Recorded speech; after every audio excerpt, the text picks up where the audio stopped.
Over the years, I have been highly critical of NetherRealm Studios and Warner Brothers. The reason for that is that I always felt that Injustice 2 Mobile was not fair. They don't give us the best artifacts for free and stuff like that. And playing other games was enough to get me to realize that Warner Brothers have actually done well for us compared to other gaming studios. If you look at Injustice 2 Mobile, there's almost nothing you can get with, like, there's almost nothing in the game that you need money to get. In fact, I would say the only thing that would require you to spend money would be the premium artifacts like Beta Club and the likes.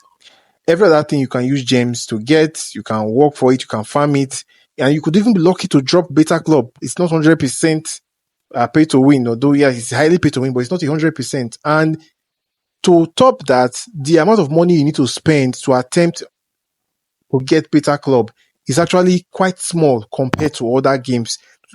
Compared to the amount of money you need to spend to get premium materials and artifacts and equipment in other games.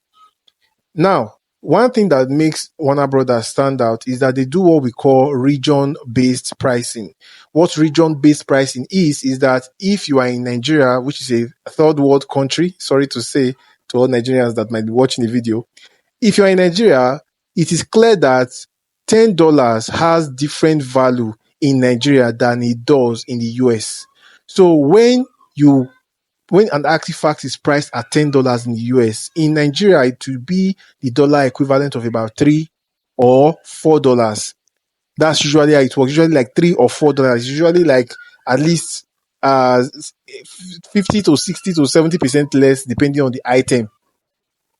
So the reason I'm saying this is that means that for those that are from countries that don't have a lot of money, or don't have a lot of expendable income, you are still able to try to get the more premium items in the game without breaking the bank. Because if that same item was the direct equivalent of $10 in Nigeria, we definitely will not be able to buy anything in the game. It would have completely shut us out of getting those other artifacts.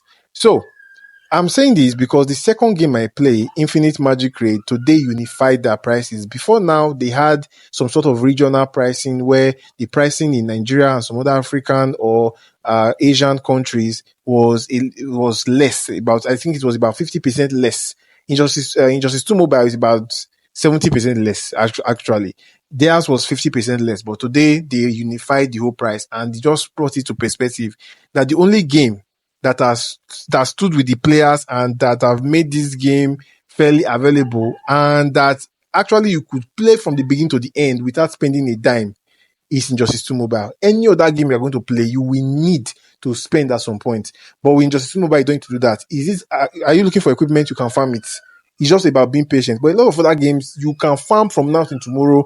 You are not going to farm from now till the next 500 years. You're not going to get anything until you spend the money. So, yeah, it just made me realize. It just made me realize that we take this game for granted.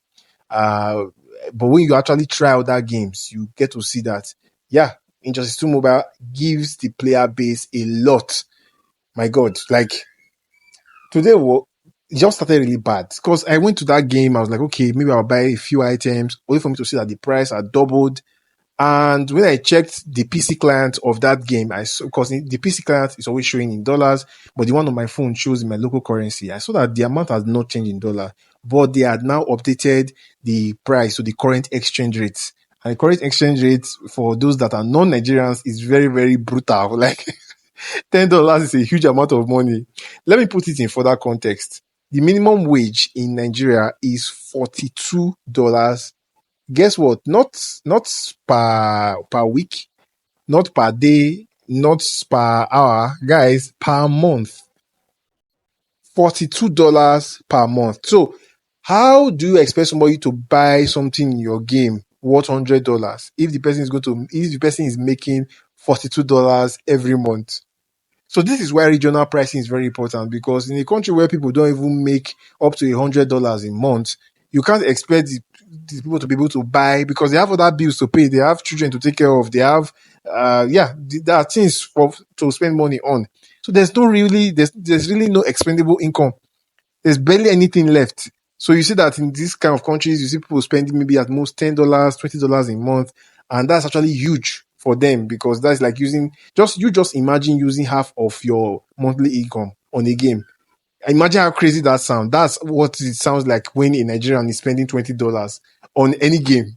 So yeah, this regional pricing thing has really put the game in perspective. Now, granted, NRS doesn't update this game as much anymore. I even checked with Mortal Kombat, and on Mortal Kombat, the pricing is exactly like Injustice 2 Mobile in terms of the regional pricing, the way they do regional pricing across different countries. And that's, of course, that's a Warner Brothers game. That's an NRS game. So those are the only two games. In fact, I went through most of the games I've played. I went through was it Garena, Free Fire, or something like that. I went through FIFA. I went through Genshin Impact. All of them are way more expensive than Injustice 2 Mobile. So right now, guys, among the top tier games, or at least what we call triple A games on mobile, Injustice 2 Mobile and Mortal Kombat are the cheapest games among all of them.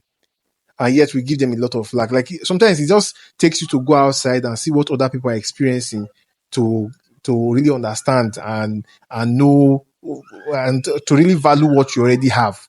So yeah, I didn't plan on making this video to complain because of course I'm not the one that's going to tell the company, any gaming company, how they're going to price the items. You own the company, you are going to price it however you wish. It is not up to me to tell anybody how to price, but it's just something that has made me think, and in retrospect, maybe I've been going too hard on NetherRealm Studios. Maybe I've not been seeing what they've been providing us. And the truth is that it's a very huge shock when you leave Injustice 2 Mobile to go and play on that game. Because when you realize that going to other games, you need to spend heavily. Like, guys, in these other games I'm talking about, there are people that spend $2,000, $10,000 in a month to buy, to upgrade, to max out their different characters, max out equipment, to max out, to get materials, to get some special effects. They spend thousands of dollars a month to get those things.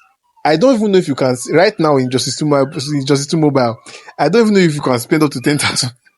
I don't think there's enough valuable things to spend up to $10,000. But in other games, they make sure they create a bunch of content for you to spend a huge amount of money on. So, for me, I will say I am grateful. I've seen Injustice 2 Mobile in a new light. I'm going to start supporting Injustice 2 Mobile more now because I see what they're giving us. Well, I'll continue to do that until the day that they decide to remove regional pricing. From that day forward, I'm going to go back against NRS. But for now, they are in my good graces. Anyways, if you enjoyed this video, you have any questions, any comments, smash the subscribe button. Before I say I will see you on the next one, let me know in the comment section which other top tier game is actually cheaper than Injustice 2 Mobile and Mortal Kombat right now. I'll see you guys on the next one.